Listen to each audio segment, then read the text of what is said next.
Баршаңызға сәлем, каналыма қош келдіңіздер. Бүгін сіздермен өте дәмді болып шығатын ыстық тағам хамир хасиб дайындайтын боламыз. Жасау жолы өте оңай және де өте дәмді тағамдардың бірі. Міндетті түрде осы тағамды бүгін немесе ертең түскі асқа дайындап көріңіздер. Сіздерге дәмінің ұнайтынына сенімдімін. Видеоны соңына дейін қарап, каналыма тіркелуді ұмытпаңыздар. Ең бірінші қамырын дайындаймыз. Ол үшін ыдысымызға жылы суымызды құямыз, біраз қасық тұз саламыз, бір жұмыртқа саламыз. Осы қоспаларымыздың барлығын шанышқының немесе қасықтың көмегімен қалай ыңғайлы солайынан жақсылап тұрып араластырып аламыз. Барлық қоспамыз араласқаннан кейін алдын ала електен өткізіп қойған ұнымызды аз бөліктен салып, осылай венчигіміздің көмегімен араластырып алатын боламыз. Ұнды осылай аз мөлшерден салсаңыздар, сіздер ұнды көп салып қоймайсыздар және де қамырдың жұмсақ үйленуіне бірден бір себепкер болады. Сондықтан осылай қамырды бөліп салыңыздар.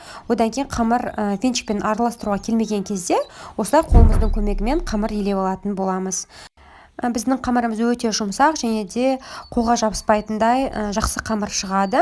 Сондықтан міндетті түрде қамырдың июін қандырып тұрып, осылайынан үстінен басып қамырды жақсылап елеп алыңыздар. Біздің қамырымыз дайын болды. Енді қазір бетін жауып, шамамен 5-10 минутқа қойып қоямыз. Оған дейін салмасын дайындайтын боламыз. Салмасына мен тартылған ет қолданатын боламын. Оның үстіне пияз және сарымсағымызды осылай ұсақтап алдым. Немесе ұсақтап турасаңыздар да болады. Измельчительдің көмегімен ұсақтап алдым. Және де ұсақтап туралған картопымызды саламыз. Дәміне қарай қарабұрыш және де тұз қолданым. Егер сіздерге ұнаса, дәмдеуіштерге қоссаңыздар болады. Мен тек тұз бен қарабұрыш қана қолданып жатырмын. Енді осы біздің салмамызды жақсылап тұрып, қолымыздың көмегімен осылай араластырып аламыз. Біздің салмамыз дайын болды. Енді қазір қамырымызды жаюға кірісеміз. Қамырды мен осылай 2 бөлікке бөліп алдым. 2 орташа қамыр шықты менде. Енді қазір бір қамырымның бетін жауып қойып қоямын. Екінші қамырымды осылай оқтауымыздың көмегімен жайып аламыз. Қамырымыз жұқарғанға дейін жайып аласыздар. Одан кейін шеткі бөліктерінің артық жерлерін кесіп алып тастаңыздар. Бізге төртбұрыш формадағы қамыр қажет болады.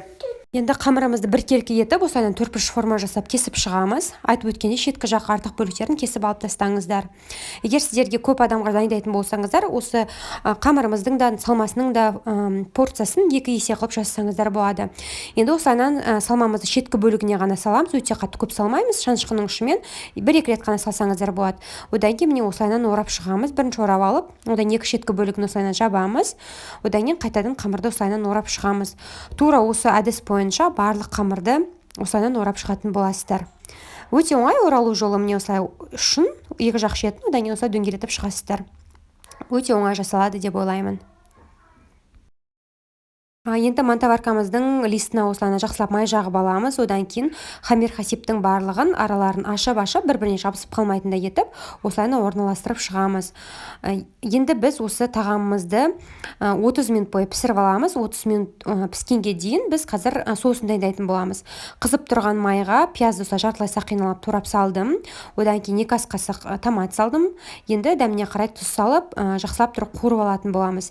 Егер сіздерге тағы да басқа істегілеріңіз келсе, осы жерге сіздер сарымсақ, сәбіз және тағы да басқа өздеріңізге ұнаған көкөністі салып соусын жасасаңыздар болады. Мен тек қана пиязды қолданып жатырмын. Осылайынан мен жақсылап қуырып аламыз. Одан кейін қуырылғаннан кейін кішкене ғана аздап қана осылайынан міне су құйып аламыз. Өзіңізге қалай жеткілікті деп ойлайсыздар, солай құя берсеңіздер болады. Суымызды құйып араластырып аламыз. Одан кейін бір бұрқ еткенше ұстаймыз. Бір рет осылай қайнағаннан кейін біз қолдана берсек болады. Біздің 30 минут уақытымыз өтті. Тағамымыз дайын болды. Қазір осылайынан ыдысымызға шеткі жақ бөліктерін осылай айналдырып отырып, біздің хамир хасибті орналастырып шығатын боламыз.